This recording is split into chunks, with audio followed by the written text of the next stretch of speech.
Ang mahal na pala ng pamasahe ngayon, miss. 700 na. Ha? Anong 700? 13 pesos lang ang minimum.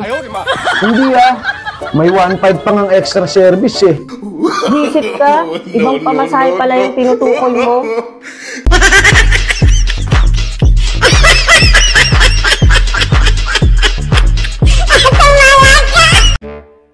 Mami, alam mo ba kung saan yung bahay ni Mang Kulas? Yung magaling namang nihilot? Papahilot ko sana tong pilay ko sa siko eh. Alam ko. Kaya lang, hindi daw siya makakapanghilot ngayon. Ha? Bakit naman? May pilay daw siya.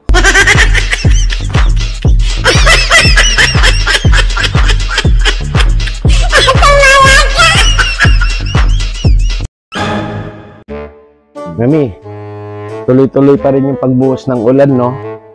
Siguro wala pa rin pasok yung mga bata bukas. Yung Junjun ko kaya, may pasok na? Wala din. Kawawang Junjun, wala pa rin pasok.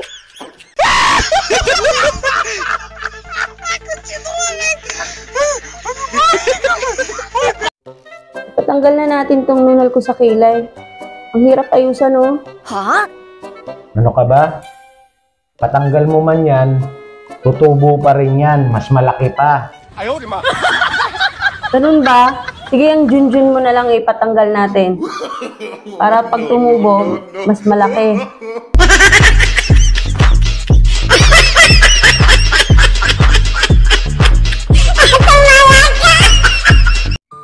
Di, alam mo ba kung bakit itinayo ang rebulto ng EDSA Shrine? Ano namang klaseng tanong yan? Ginagawa mo naman mangmang yung mga kausap mo.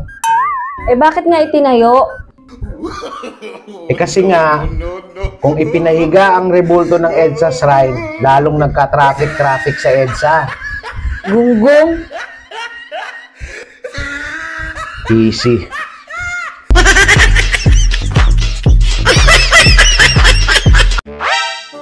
Noon, ang babae, pag mainit ang ulo, malamang may regla.